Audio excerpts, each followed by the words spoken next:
¿qué tal? Muy buenas noches. Un gusto saludarlos de nuevo en esta segunda mesa del seminario rumbo a las elecciones 2023. Como siempre, les agradezco que nos acompañen a todas y todas los que forman parte de la comunidad Cátedra Madera. Mi nombre es Janet Silva y a nombre del doctor Fernando Castañeda Sabido les doy la bienvenida también a nuestros ponentes que nos acompañan el día de hoy. Es un gusto, como siempre, presentar al doctor Alejandro Moreno, quien además también ya ha estado en otras mesas y es parte del comité académico de la Cátedra Madero. Y claro que sí, también presentar al maestro Edmundo Berumen, quien nos acompaña en esta noche. Muchísimas gracias a los dos por su tiempo y bueno, por esta exposición que nos van a platicar. Entonces, sin más, bueno, me permito presentarles una breve reseña de los dos y damos comienzo a lo que es la mesa número 2.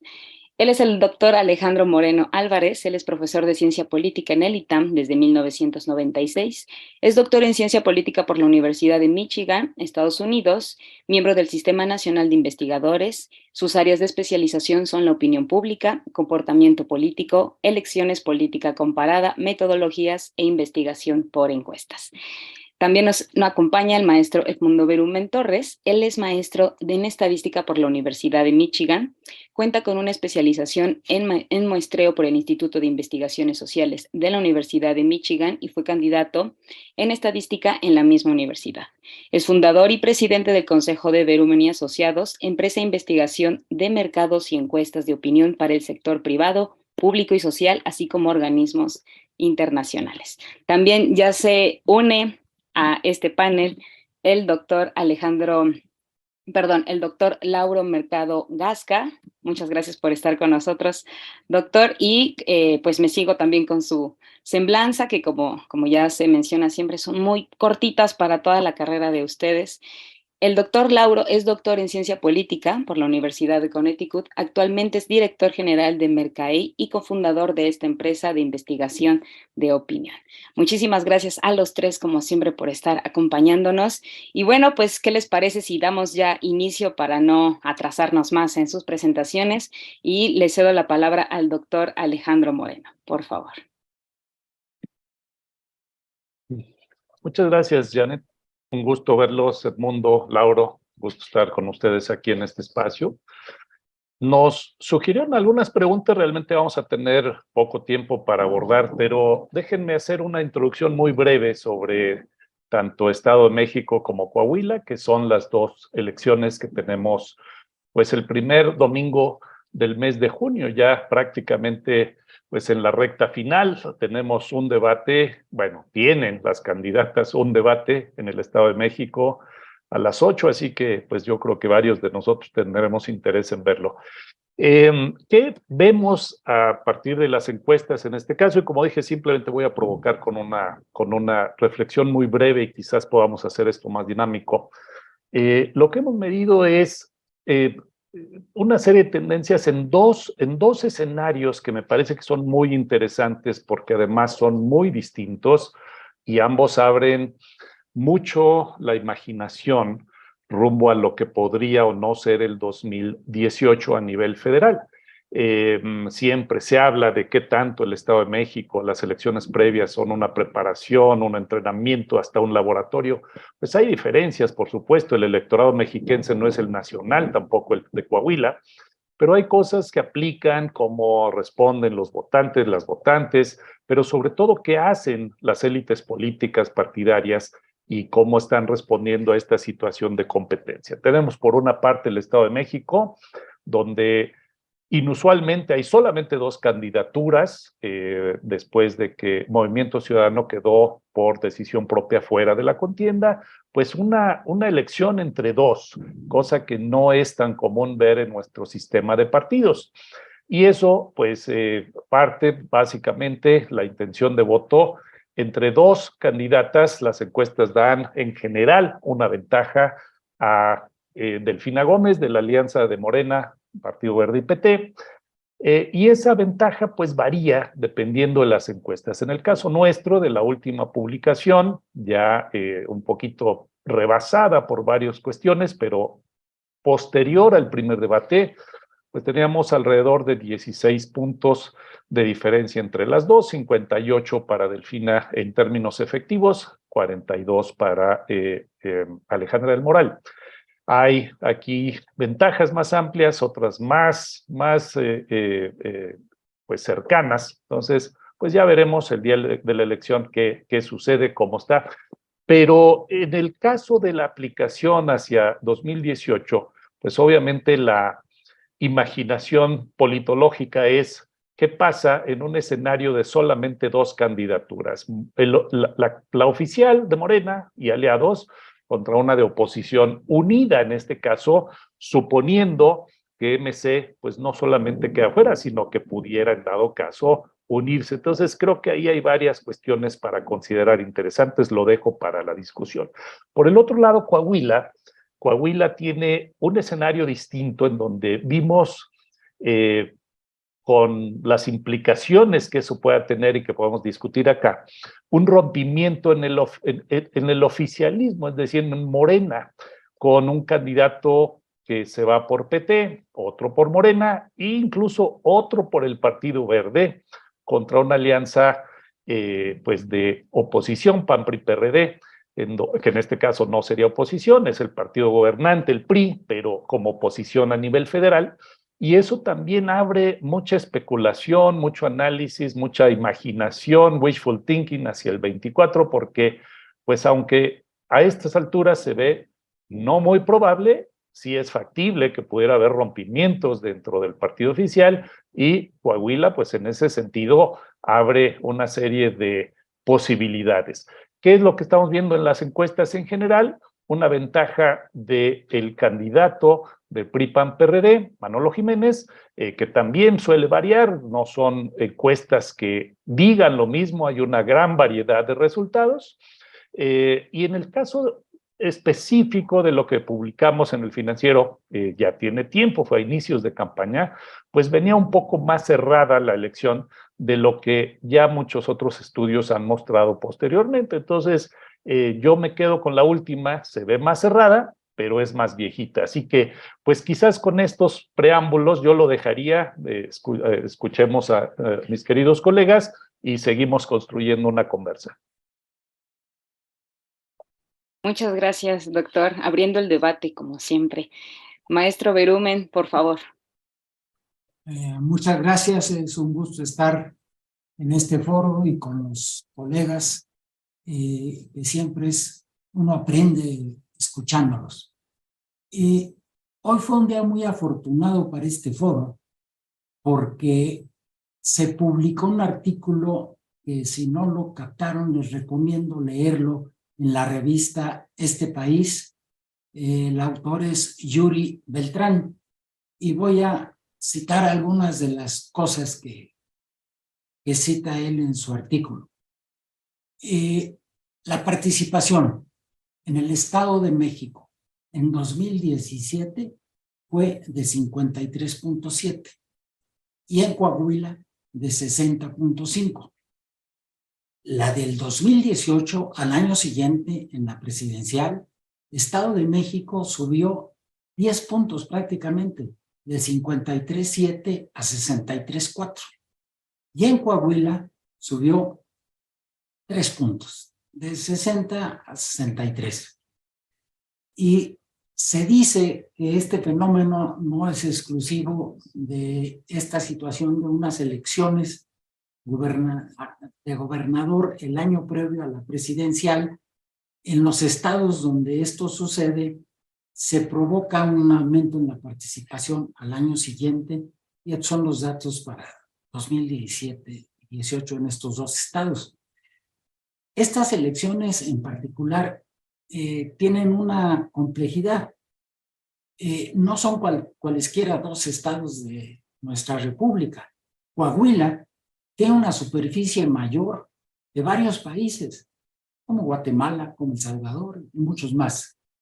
Las distancias a recorrer para la entrega y la recolección de papelería electoral son bastante grandes. Por otro lado, el Estado de México es la entidad más poblada del país. Su padrón electoral son 12.7 millones de ciudadanos es mayor que el de Dinamarca, el de Bolivia, el de Portugal. Se van a requerir 20,445 casillas para poder atender a los ciudadanos que acudan a votar. No se queda ahí. Encima de eso, en esta elección se van a probar unos experimentos. Casi 5,000 personas están llamadas a votar en 20 centros penitenciarios mexiquenses. Mexicanos en Estados Unidos podrán votar en forma presencial, además de los votos por internet y voto postal. Y los oriundos de Coahuila y el Estado de México podrán hacerlo desde Chicago, Los Ángeles, Dallas, Montreal. En cuanto a las mediciones que tenemos nosotros, la última que realizamos en términos de preferencia por partido político, en el Estado de México, con mucho está la cabeza Morena, con 45%, seguido por el PRI un 22%, el PAN 5%, después se pulveriza y luego suben 26% para los que no declaran y los que dicen que por ningún partido.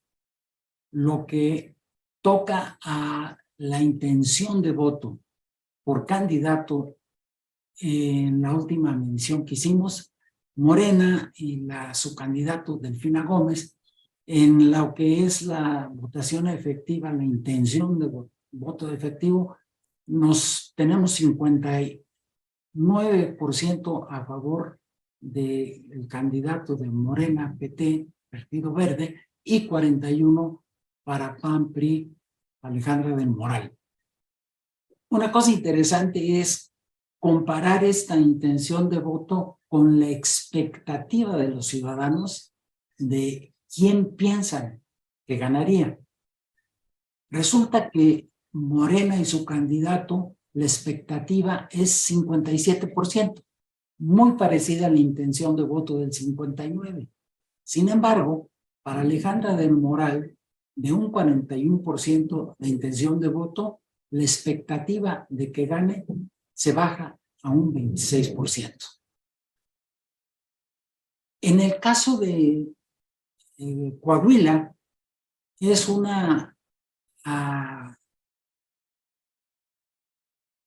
entidad donde venimos midiendo la intención desde junio del año pasado. Y lo que hemos observado en las mediciones realizadas es una leve pero persistente crecimiento a favor del candidato del PRI, PAN, PRD. En el caso de Morena, lo que hemos visto a partir de enero de este año es una caída en la intención de voto. Y ya nuestro colega Alejandro explicó algunas de las razones de por qué se explica esto. La decisión que ha habido en el partido de Morena. Entonces, en estas 5 mediciones que tenemos, la persistente subida del PRI, PAN, PRD y la caída en las últimas 3 mediciones del PT. La última medición que hicimos en Coahuila, tenemos un 48% a favor de Manolo Jiménez y un 35% de Armando Guadiana. El PT obtiene un 12% y el Partido Verde un 5%. Esto es la intención de voto efectiva. Con eso dejaría los comentarios para luego intentar responder algunas preguntas. Muchas gracias. Muchas gracias a usted, maestro. Doctor Lauro, por favor. Creo que tiene su micro cerrado. Ya. Listo. Muchas gracias. Yo retomo la pregunta respecto a si Morena podrá ganar en el Estado de México, a pesar de que nadie nunca le ha ganado al PRI ahí. Bueno, evidentemente creo que lo que las encuestas están mostrando es que es lo que va a ocurrir. Y yo creo que pues no solo eso, hay razones creo que pues de peso que han expresado diferentes investigadores de opinión en torno a qué es lo que pasó en el Estado de México, y si nos remontamos a algunos de los determinantes básicos del voto, pues uno, podemos ver que en términos de identidades políticas, pues el amloísmo, guión morenismo, pues está, así como en el resto del país, pues es muy fuerte, ¿no? Que supera pues cualquier otra cosa. En contraste con eso, pues hay un antipriismo muy fuerte en el Estado, y ahí es interesante que no se da el mismo fenómeno en Coahuila. Es muy interesante que en uno el PRI está fuerte y parece que va a ganar, y en el otro el PRI está muy debilitado. En segundo lugar, el aprovechamiento de, digamos, el voto de premio o el voto de castigo, pues claramente Morena lo ha aprovechado para criticar al PRI o al PRIAN lo más que ha podido en todos sus anuncios, mientras que lo que hubiera podido criticar y jalar de la gente que es atractiva, digamos, es atractiva opositora, ¿no? Que votó en contra de Morena en el 21, pues no apeló realmente con mucha fuerza a ese segmento. Algo en el debate, en el primer debate, pero no suficiente. Vamos a ver qué pasa ahorita con el segundo. Y entonces, pues quien se lleva, digamos, los votos energizados con base en el voto de premio o de castigo, pues es Morena. Y en tercer lugar, bueno, y eso complementado con el hecho de que no solo es contra el PRI en general, sino es contra el gobernador, que está mal evaluado, en contraste con lo que pasa en Coahuila, y bueno, entonces el partido es Morena, y uno lo aprovechó al máximo, el otro no lo aprovechó. Y en cuanto a personalidades, yo creo que ahí pues la candidata opositora no ha tenido mucha energía, mucha fuerza, su conocimiento, mismo su mejora de opinión, de su imagen, pues no ha mejorado gran cosa, mientras que el de Delfina sí ha mejorado notablemente en paralelo a su preferencia. Casi pareciera que es una lucha de un titán contra pues alguien que en realidad no le quiso entrar a las patadas con todo hasta este momento. Ahí lo dejaría por ahora. Perfecto. Sería ahorita el turno de usted, al doctor Alejandro. Sin embargo, retomando ya el punto que menciona el maestro Edmundo sobre pues, el voto de los internos, ¿no? Una de las preguntas que a mí justo me llama mucho la atención y que se las hicimos llegar, ¿cambiaría esto? ¿Tendría una diferencia en cuestión de las elecciones? Doctor Alejandro, por favor. Muchas gracias. Bueno, yo creo que depende cómo respondamos, con base a qué métricas, pero por supuesto que es un cambio, sobre todo legal, en el sentido de inclusión, porque hasta ahora, pues, gente bajo procesos penales, pues no tenía la posibilidad de ejercer un derecho político civil como el del sufragio. Esto lo abre, me parece que siente un precedente hacia apertura, hacia democratización en cierta manera. Que vaya a ser una enorme diferencia en el resultado electoral, probablemente no. Estamos hablando de una población relativamente pequeña, de la cual no sabemos, de hecho, ni siquiera el tema de participación que mencionaba el doctor Berumen. Habrá que ver en qué condiciones se da, pero ciertamente me parece que sería un elemento, incluyendo, a ver, aquí también el voto en el extranjero, pues son ciudadanos, ciudadanas que ejercen el derecho al voto, pero que son proporciones relativamente pequeñas, sobre todo en Estado de México, que hablamos de un electorado bastante importante, más de 10 millones de electores, de los cuales se espera, con los datos que dio Verumen, pues si es una elección más o menos normal, pues que vote alrededor del 50% plus, es decir, por ahí de la mitad un poco más, es la expectativa de entrada.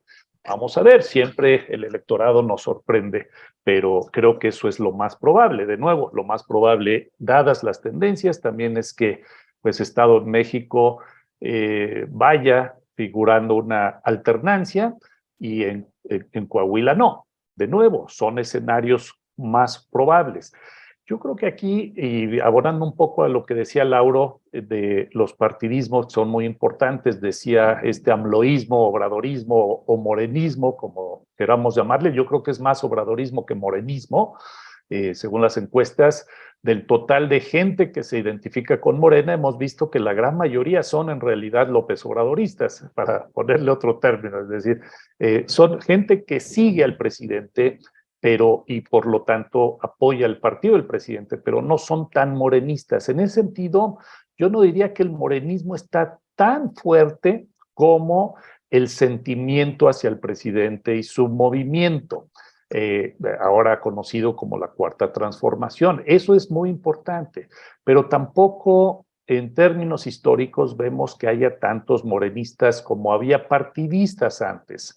Gran parte de la ventaja de Morena en muchas de las contiendas, tanto de este año, bueno, particularmente la de Estado de México, pero otras que hemos visto y otras que no están todavía formalizadas, como las que vienen rumbo al 2024, es el segmento cada vez más grande, no de partidistas, como dice Lauro, sino de apartidistas, aquellos que no tienen ningún sentido de pues de identidad o de anclaje con alguno de los partidos y que son el electorado mayoritario hoy en día. No lo eran antes, hace 20, 30 años, pues había más partidistas en el electorado nacional.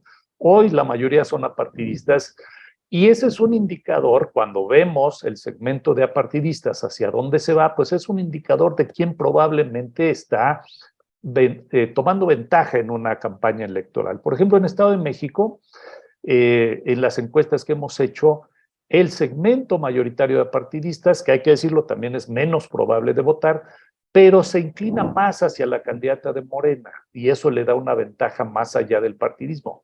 En Coahuila los apartidistas están más con la alianza PAN-PRI-PRD, es decir, con Manolo Jiménez. Entonces, como que es un indicador adicional, además del dato directo de la encuesta de todos los entrevistados y entrevistadas por quién votarían, pues este nos dice un poquito hacia dónde, ¿no? Es como el apartidómetro para saber si se van de un lado o de otro, y yo creo que eso nos ayuda, nos da distintos indicadores para tratar de ver pues cómo va una elección, cómo se está comportando el electorado, y son ellos, por ejemplo, quienes pues al final están dándole un swing favorable a una u otra opción política en las elecciones. Termino esta ronda con un tema que también nos habían planteado y que creo que es el genérico de la conversación, que es ¿qué tanto influyen las encuestas? Una vieja pregunta con la que nos encontramos recurrentemente y ante la cual lamentablemente no tenemos tampoco, es tan recurrente que no tenemos respuestas tan concretas, varias hipótesis, no hay tampoco algo escrito en piedra, pero creo que hay varios niveles de influencia, porque cuando se plantea esta pregunta, generalmente suponemos que la influencia es sobre el electorado. Y la respuesta es muy sencilla. Sí, hay gente que está atenta a las encuestas, que las toma en cuenta, que puede ser influido. La idea de un voto útil se basa pues en la percepción de que a lo mejor mi candidato favorito no es ganador y entonces optó por otro. Entonces hay cierta posible influencia.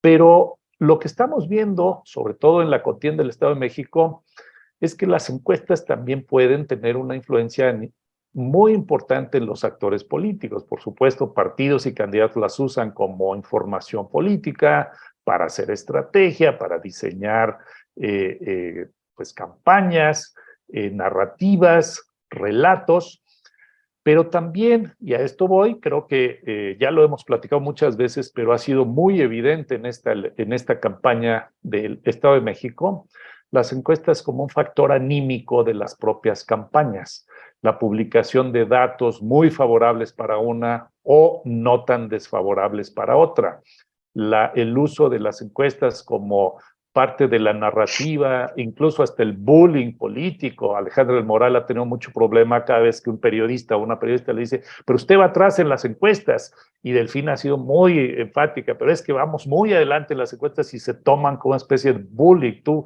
vas atrás, yo voy adelante. Lo vemos también con las corcholatas, ¿no? Y entonces todo eso yo creo que tiene un efecto todavía por estudiarse, anímico, psicológico, ¿sí? Hay un tema que creo que es importante enfatizar, acá están mis colegas para contradecir o fortalecer esto, pero creo que como que el temor es que las encuestas influyan en las intenciones de voto y por eso se regulan y por eso hay distintas cosas, pero la verdad es que desde un punto de vista liberal, y esto es algo que desde la Asociación Mundial de Investigadores de Opinión Pública hemos defendido, es que los partidos tienen derecho a publicitar sus encuestas favorables como parte de su propaganda política, y lo único que pedimos en términos de códigos de ética y estándares es que transparenten quién pagó las encuestas. Eso no siempre se logra, pero creo que es una petición bastante razonable, porque efectivamente, pues, hay una pluralidad metodológica, no todos debemos coincidir en nuestros datos, pero también es muy difícil de pensar que por pura metodología, igual puede pasar, pero es difícil de aceptar para muchos lectores que hay encuestas que den 30 o 35 puntos de ventaja a una candidata y otras que le den 4 de desventaja a la otra. Es decir, es una enorme varianza, y creo que aquí hay que admitir que puede ser, hay la posibilidad de que haya encuestas publicitarias, propagandísticas o anímicas, cualquiera que sea el término que queramos utilizar. Yo termino simplemente diciendo, y además porque estamos en tiempos electorales, que los datos que he comentado se han publicado en El Financiero, hemos entregado los informes a las autoridades electorales correspondientes, y todas las encuestas que hemos publicado pues son financiadas, patrocinadas por El Financiero. Con eso dejo mi segunda participación. Muchas gracias, doctor Alejandro. Todo un tema hasta filosófico, incluso ahorita que me lo plantea. Doctor Berumen, por favor. En términos de la primera pregunta que hiciste, Janet, ¿puede influir en el resultado el que voten ahora tanto los migrantes como los que están en cárceles esperando algún proceso? Por lo que ya dijo Alejandro, muy difícil que eso suceda. El volumen no va a hacer diferencia cuando tenemos un padrón de 12,5 millones de ciudadanos en el Estado de México. Muy poco probable que eso suceda. En términos de que las encuestas cambien el sentir, pues yo reforzaría lo que dijo Alejandro.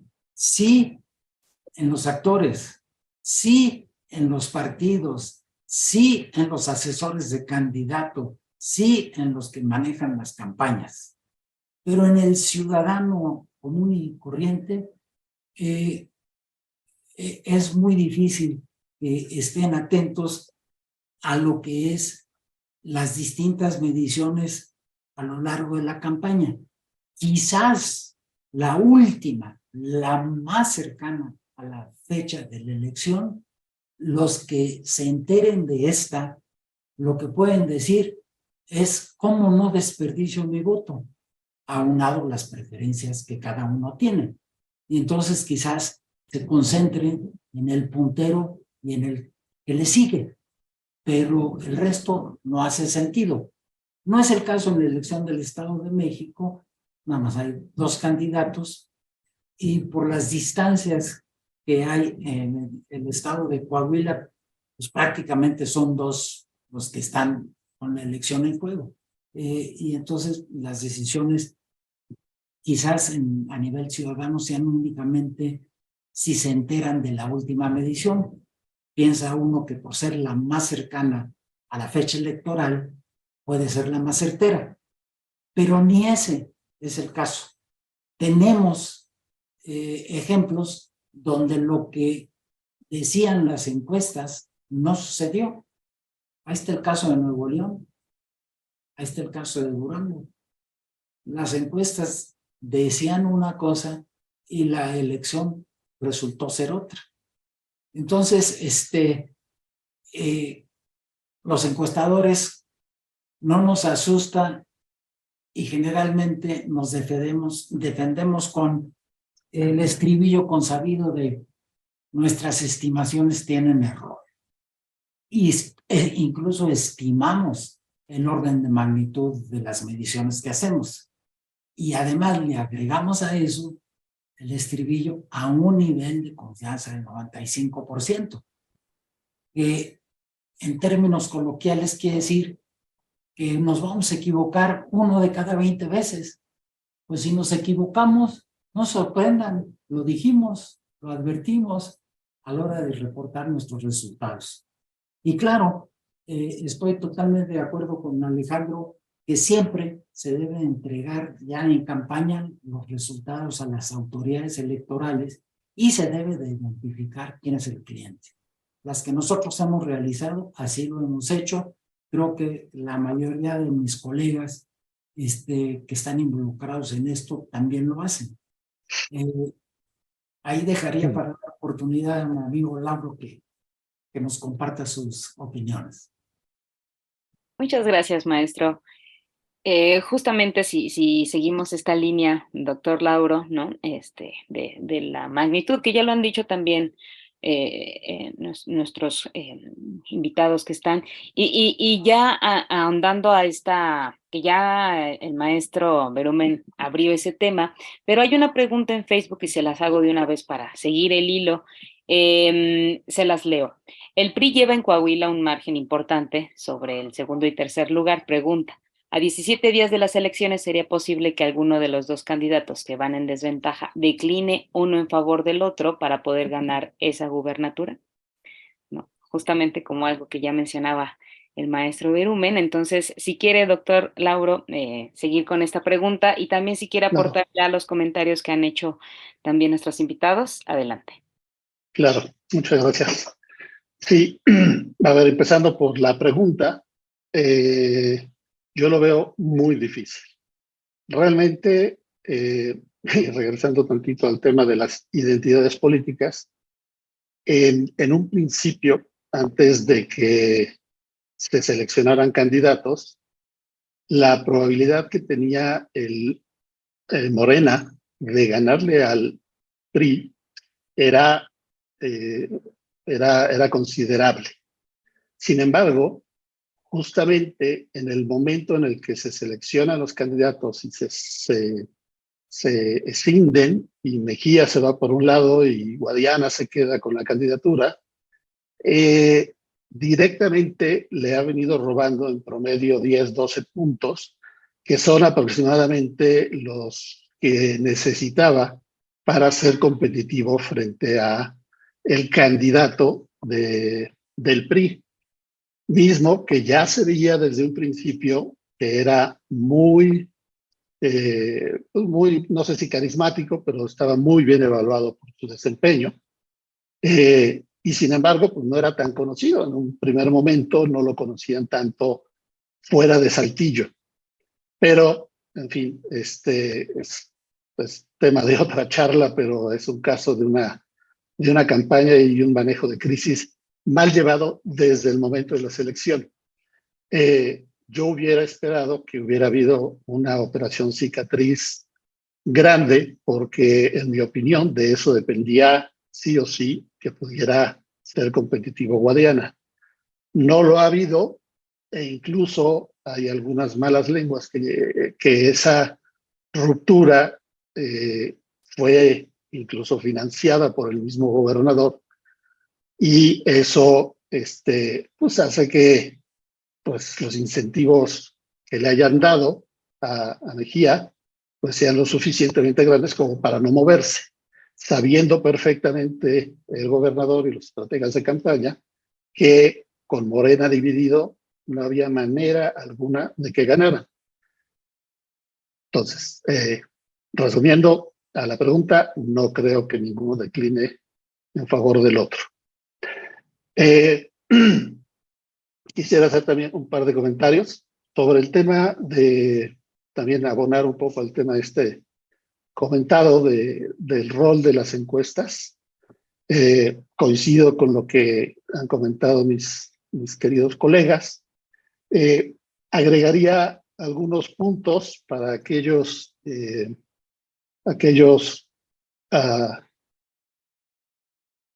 para la audiencia, pues no académica, no conocedora, no tan conocedora de estos temas, pero interesada. Efectivamente, como decía Alejandro, es un tema que elección tras elección viene ocurriendo. La gran pregunta de ¿influyen las encuestas en la preferencia de los candidatos? Digo, la preferencia de las personas para votar. Y hay pues toda una literatura al respecto. Se han hecho artículos, experimentos, las ciencias sociales han tratado de identificar que sí, que no.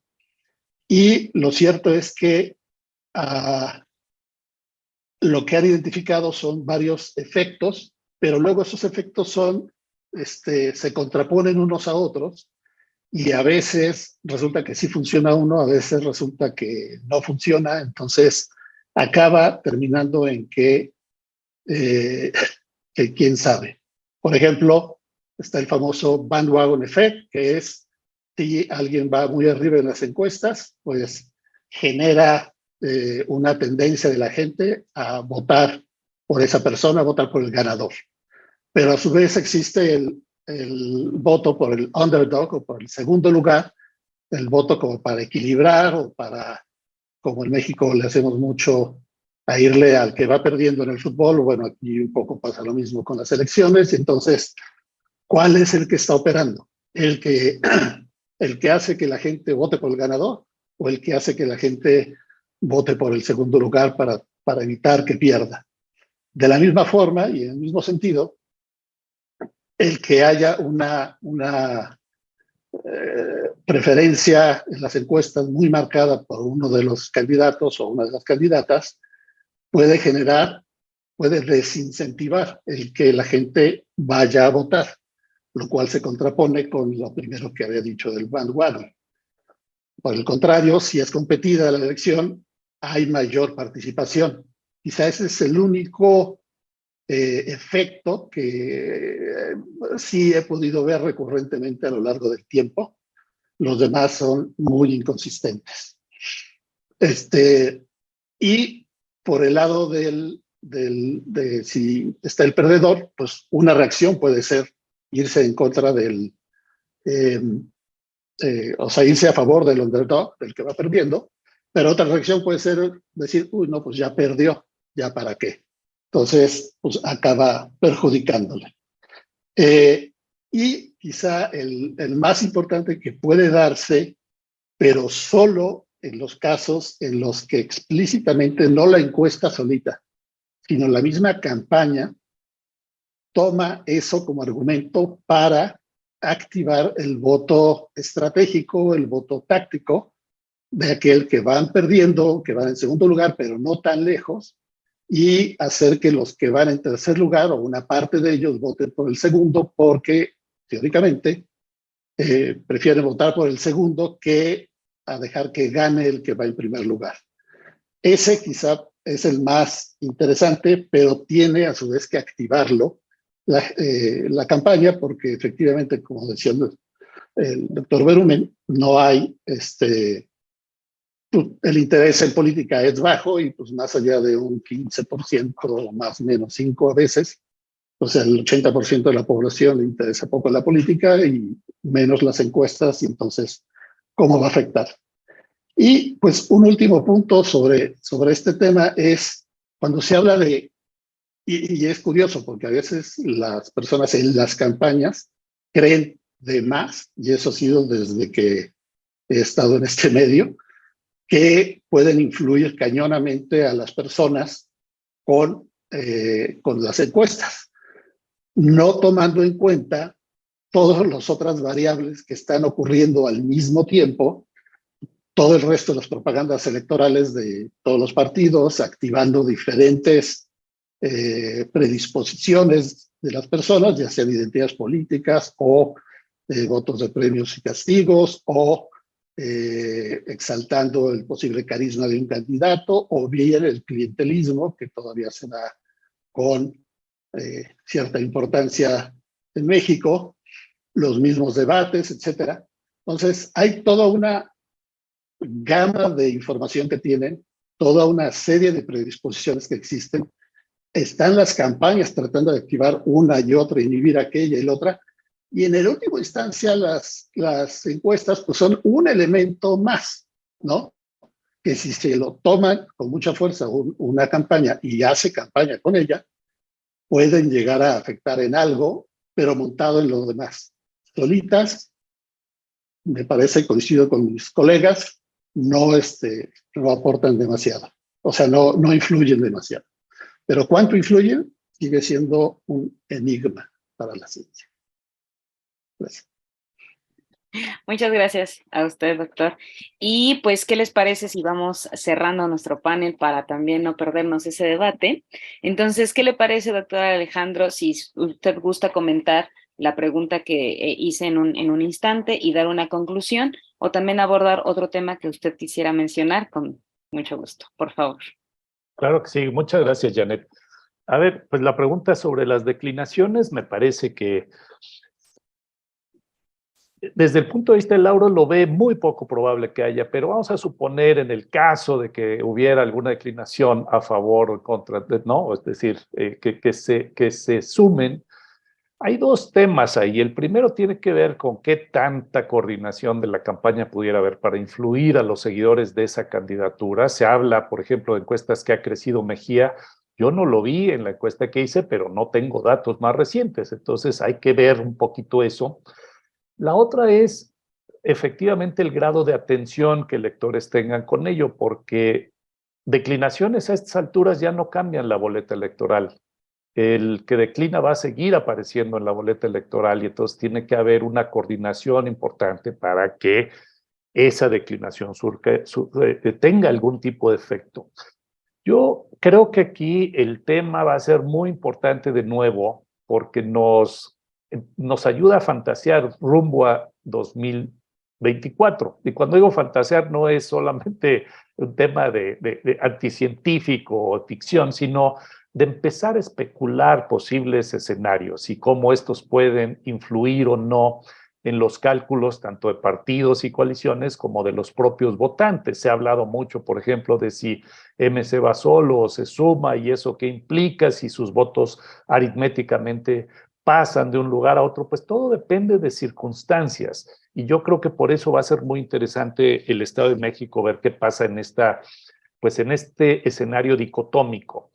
Hay una gran ausencia, lamentablemente, digo, no porque sea culpa de las candidatas, pero para propósitos nuestros de especulación al 24, hay una gran ausencia en el Estado de México porque en el caso del 24, buena parte del interés se centra en cómo podría quedar el Congreso.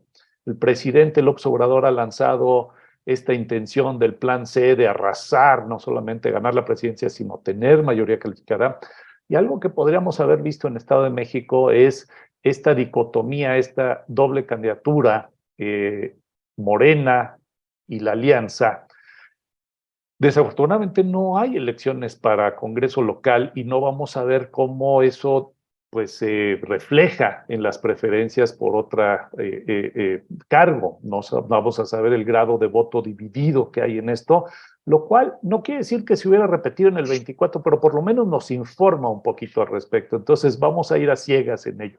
En Coahuila sí la hay, pero de nuevo, ese es como apostarle al escenario de posibles rompimientos. De nuevo, especulando si Marcelo Ebrard rompe con Morena o si hay algún otro rompimiento por ahí, Fernández Noroña que quiera ir solo con el PT, 4 o 5 puntos, pues son interesantes. Entonces yo creo que todo eso se presta también para la información, el análisis que vamos construyendo al siguiente año. Con esto no quiero demeritar, por supuesto, 2 elecciones muy importantes en sí mismas, 2 elecciones estatales, que además, pues es obvio que a quienes hacemos este tipo de trabajo de encuestas electorales, simple y sencillamente nos fascinan. Y se nota, doctora Alejandra, eso es evidente. Maestro Berumen, por favor. Gracias. Se dice que en México no votamos por un candidato, votamos en contra del que no queremos. Y eso sucede tanto en elecciones locales como en elecciones presidenciales. Entonces, ¿qué tanto conoce la ciudadanía los programas de los candidatos? Cuando lo hemos preguntado en encuestas, es nulo el conocimiento. ¿Qué ofrece el candidato A? ¿Qué ofrece el candidato B? La ciudadanía no está enterada, pero sí tiene emociones. Y generalmente quienes en las campañas logran despertar esas emociones tienen mayor probabilidad de atraer votantes. No los atraen por sus programas, que la gran mayoría los desconoce. Los atraen las emociones que despiertan. Quería también mencionar que en toda elección, incluidas las que vamos a vivir este mes de junio en el Estado de México y Coahuila, quienes hacemos encuestas tenemos 2 grandes incertidumbres. La primera es la muestra seleccionada que nos manda el demonio. Simple y sencillamente, no nos contesta absolutamente nada. En lo que tenemos nosotros en las elecciones de estas 2 entidades, eso anda parando. Lo que nosotros hacemos son encuestas en vivienda cara a cara, es del orden de un 30-35%. Simplemente ni siquiera inician la entrevista.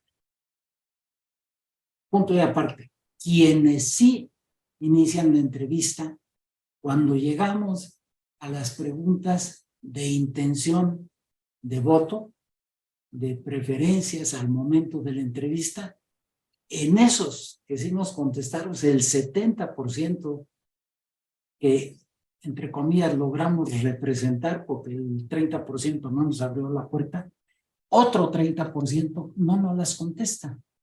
No nos dice, ninguno, no sabe, no tengo preferencia.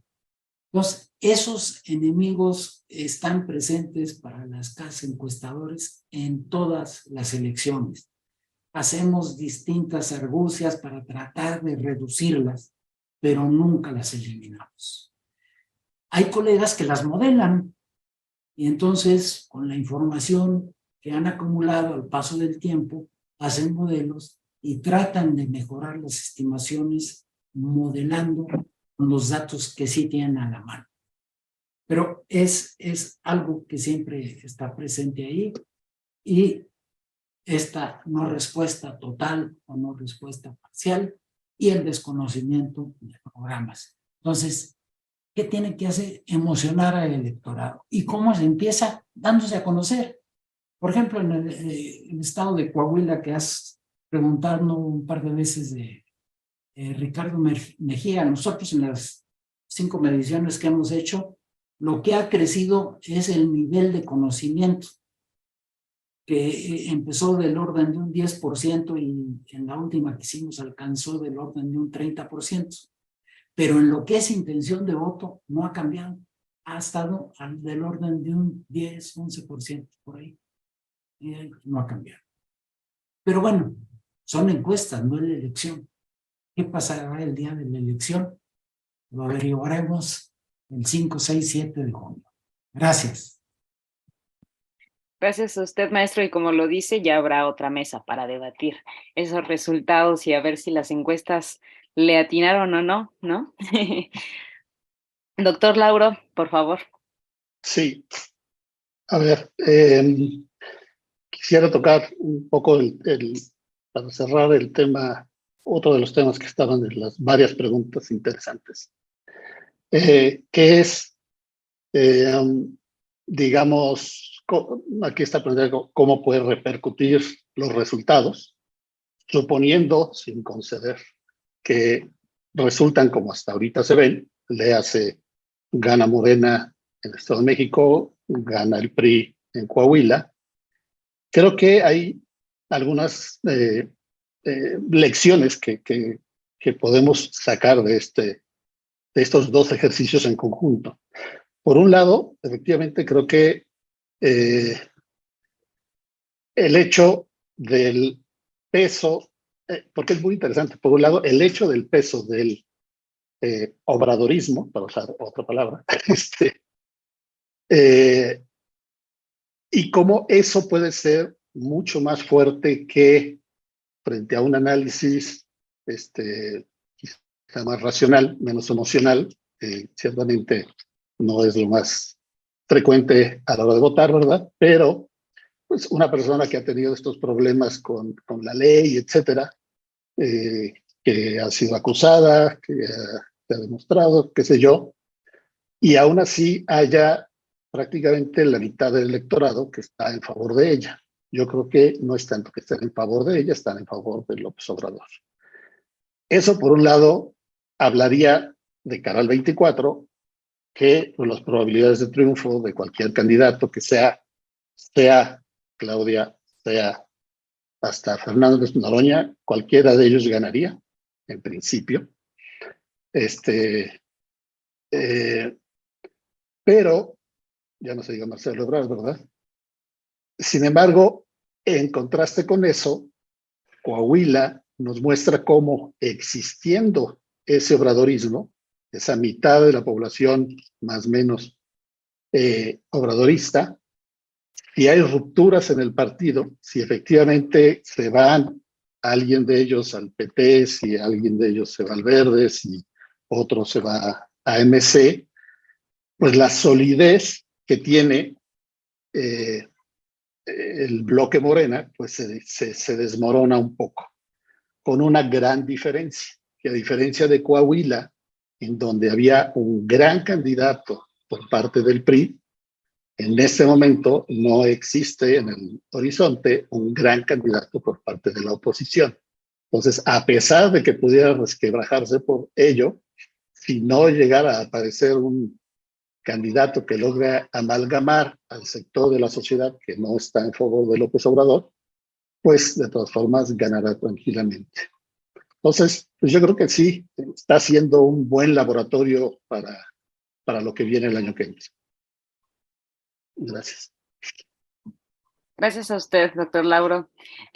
No sé si quieran agregar algún comentario extra o pues también ya damos por terminada esta mesa. Doctor Alejandro, maestro Berumen. Muy brevemente, Janet, 30 segundos.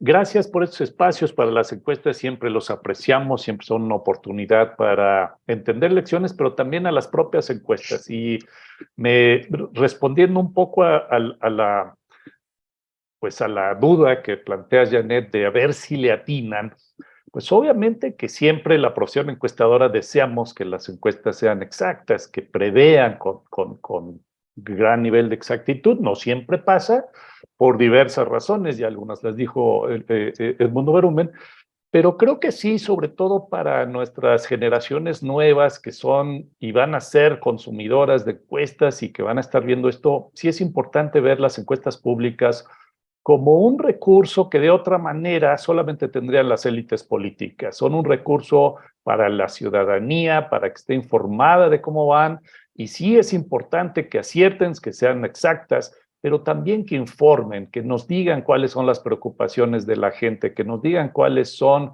las tendencias políticas o los niveles de rechazo a proyectos, a personajes. Es decir, esta información fundamental que sirve obviamente a las élites partidarias como información política para tomar decisiones, pero a la ciudadanía para saber qué está pasando. Y creo que eso es importante. Sí es importante atinarle, pero también informar. No es una crítica, quiero darme a entender bien, Janet, a lo que dijo, al contrario, pero sí sacarle ese provecho al máximo de que estos pues, instrumentos son nobles, de que se financian para darse a conocer a la gente y de que también se benefician de que las y los votantes nos contesten estas encuestas también pues con la mayor sinceridad posible, ¿no? Como dice Edmundo Berumen, no siempre se puede, pero gracias a quienes nos contestan, a quienes nos responden estos ejercicios, porque la información no es para nosotros, es para la propia ciudadanía.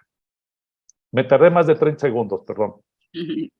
Sin ningún problema, doctor. Al contrario, creo que eso es muy importante porque a veces uno sí ahonda en el tema, los lees y participa y aún así no sabe como todo el trasfondo que hay, todo el impacto que hay también en distintos ámbitos de estas elecciones. Maestro Berumen, ¿usted quisiera agregar algún comentario? Muy breve porque ya estamos sobre la hora. En nuestro país, en México, se nos juzga a las casas encuestadoras con puntos decimales. No es el caso, por ejemplo, con nuestros vecinos del norte. Lo que tú dices, atinarle, allá es, declararon al partido, al candidato ganador o no. No están diciendo 11 puntos de ventaja, 7.8, no. Aquí, en México, pasadas las elecciones, agarran nuestras encuestas previas y dicen, qué bárbaro, Berumen se equivocó por 12 puntos del porcentaje. Nunca dicen que no se equivocó con el ganador. No, se equivocó mucho en la estimación. Creo que hay demasiado énfasis en tener ese tipo de precisiones. Dicho esto, coincido totalmente con Alejandro. Tenemos que hacer buenas encuestas que tengan buenas estimaciones, no resultados, buenas estimaciones que pudiera suceder, porque no solo hacemos encuestas en el terreno político electoral, las hacemos en muchos otros campos, que quizás para el día a día, porque no todos los días hay elecciones, deberemos generar esa confianza en nuestros clientes del sector privado para mucha investigación, igual para el sector social, igual para la academia, para que digan, caray, es un instrumento confiable y sirve y es útil. Y ojalá se alejen un poquito de ese prurito de decir con cuántos puntos se equivocaron en el segundo o en el tercer lugar. Gracias. Doctor Lauro, por favor. Rapidísimo, nada más para complementar todo esto. Sí quisiera poner en la mesa, que daría para toda otra charla, el hecho de que, como bien apunta el doctor Berumen, las limitaciones, y Alejandro, las limitaciones que tiene el ejercicio, la ciencia y el arte de encuestar adecuadamente, bien y con los rigores de la ciencia y el esfuerzo operativo necesario. Lo que yo considero la tragedia de la perversión del mundo de las encuestas en México, y creo que pues en el mundo, con la irrupción de todas las encuestas digitales, por Facebook, por Twitter, por Robopolls, etcétera, que no les importa nada la ciencia, la metodología, etcétera, y han sido grandes negocios para los que lo han puesto y hoy por hoy dominan a veces de 9-1, a veces de 6-1, a veces 5-1, pero dominan el mercado. Entonces hablamos de la influencia de las encuestas. Pues el problema es que hoy por hoy muchas de las encuestas lo que hacen es desinformar más que informar. Entonces, si antes no generaba un efecto, pues ahora es un poco más difícil hacerlo. Pero bueno, coincido con Alejandro, hay que hacer buenas encuestas. Muchas gracias. Muchas Vamos gracias al a debate. los tres. Muchas gracias por esta charla, por todo el conocimiento, su tiempo, que como siempre se les agradece mucho en este espacio que es la Cátedra Madero. Y pues, ¿qué me queda más que decirles gracias otra vez? Y a nombre del doctor Fernando Castañeda Sabido y de toda la Cátedra Madero, les damos las gracias y que tengan una excelente noche. Los esperamos el próximo martes, justo también a esta hora, a las 7 de la noche, para terminar con la tercera mesa, que es justo sobre el tema de las elecciones en Coahuila. Muchísimas gracias y excelente noche. Muchas gracias. Gracias, muy Muchas buenas noches. gracias.